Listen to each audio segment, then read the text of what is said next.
오늘의 말씀 에스라 4장 1절부터 10절 말씀.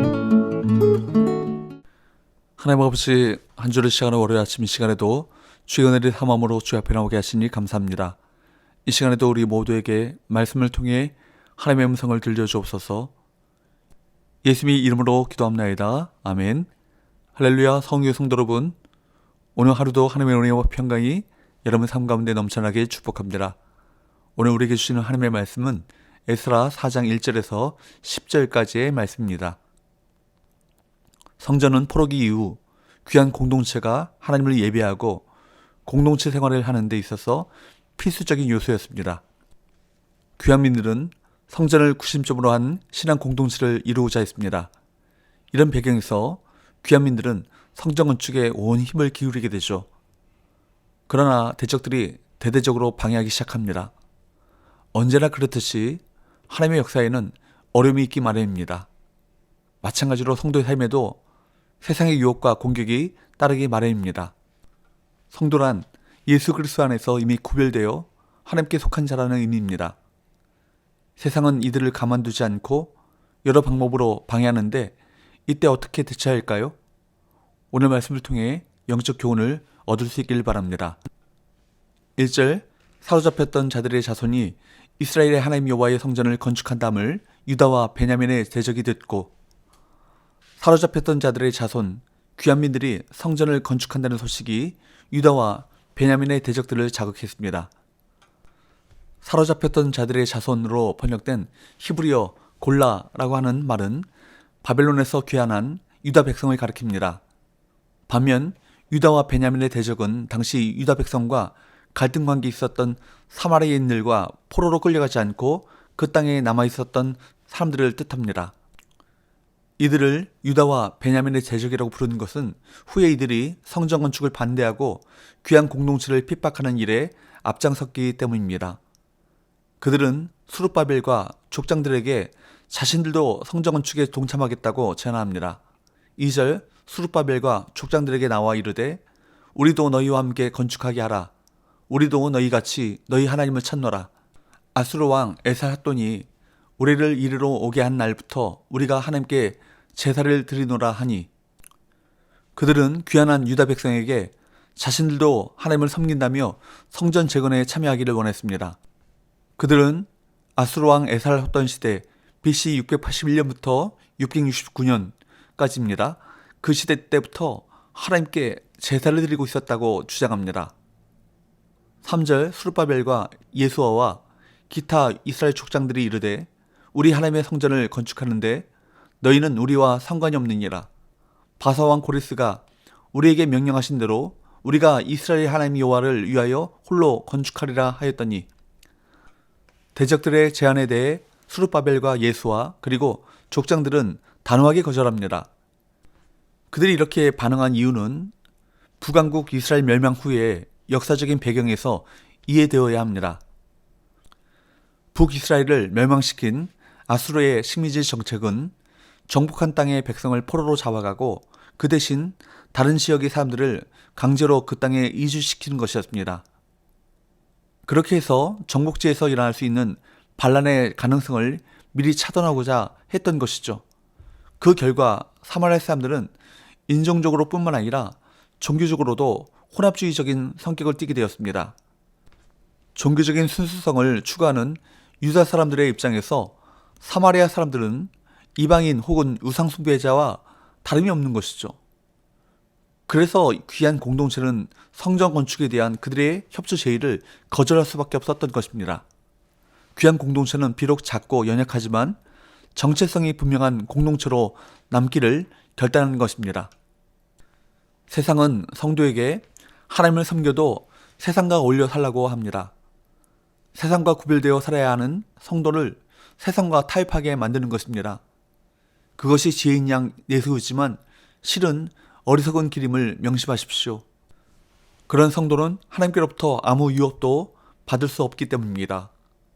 사마리아인은 이전부터 하나님을 섬겨왔기에 성전 공사를 하고 싶다고 했지만 그렇게 할 수는 없었습니다.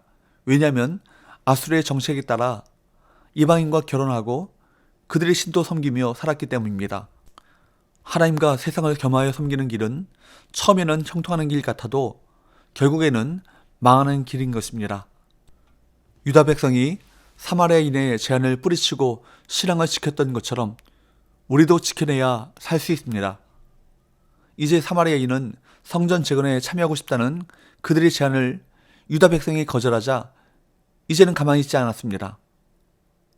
4절 5절 이로부터 그 땅 백성이 유다 백성의 손을 약하게 하여 그 건축을 방해하되 바사왕 고레스의 시대부터 바사왕 다리오가 즉위할 때까지 관리들에게 뇌물을 주어 그 계획을 막았으며 그들은 유다 백성을 돕겠다는 말과 정반대로 이제는 방해하기 시작했습니다. 유다 백성의 사기를 떨어뜨리기 위해 온갖 악행을 일삼았고 바사의 관리를 뇌물로 매수해 공사가 진행되지 못하도록 했습니다. 그들은 어떤 형태로든 유다 백성의 계획을 좌절시키고 공사를 막기 위해 노력했고 이런 상태가 오랜 시간 지속되었습니다. 그로 인해 백성의 사기가 떨어졌고 성전 공사 진행이 막혔습니다.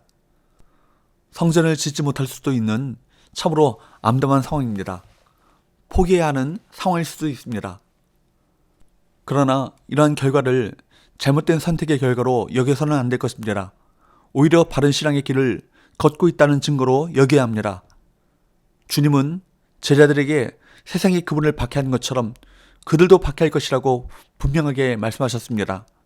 세상의 박해, 조롱, 핍박, 모함에 위축되지 마십시오. 두려워하지도 마십시오. 오히려 성도를 붙드시는 전능하신 하나님의 능력을 의지하십시오. 감당할 힘을 주실 것입니다. 사마리아인의 성전 재건 방해는 계속되었습니다.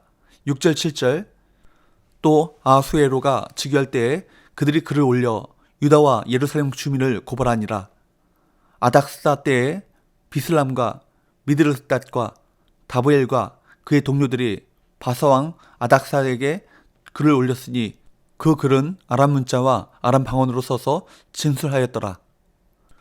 유다 백성은 아수에로 왕과 아닥사 왕 때에 성벽을 재건하려 했는데 이때 사마리아인은 왕에게 상소를 올리면서까지 그 일을 방해했습니다.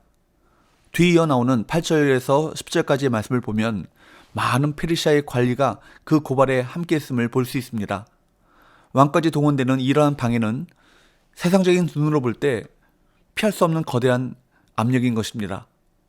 유다 백성은 세상과 구별된 존재로 살아가려 했지만 그들의 사역은 점점 더 큰 난관에 봉착하게 되었습니다. 사랑하는 여러분, 하나님의 능력을 의지하며 살더라도 상황이 더 악화될 수 있다는 사실을 기억하십시오. 대적들이 유다 백성의 일을 방해하기 위해 연합하고 왕의 힘까지 동원하는 상황에 이른 것처럼 말입니다. 우리도 마찬가지입니다. 주변 나라의 정세에 의해 상황은 더 심각해지고 가진 자들에 의해 없는 자들이 더 휘둘릴 수 있습니다. 세상뿐 아니라 교회도 타락하여 성령의 역사를 기대하기가 힘들어지고 사탄의 참소로 인해 비참한 영적 상태에 빠질 수 있습니다. 그러나 그 모든 상황에서도 성도로서의 소망을 잃지 마십시오. 굴복하지 마십시오. 그 어떠한 거대한 세력도 하나님 앞에서는 밥이요 아무것도 아니기 때문입니다. 세상은 성도를 가만두지 않을 것입니다. 그러나 하나님 또한 성도를 내버려 두지 않으십니다. 그분 안에서 완성될 성도의 영광을 소망하며 날마다 거룩한 길로 나아가시는 저와 여러분 되시기를 축복합니다. 기도합시다.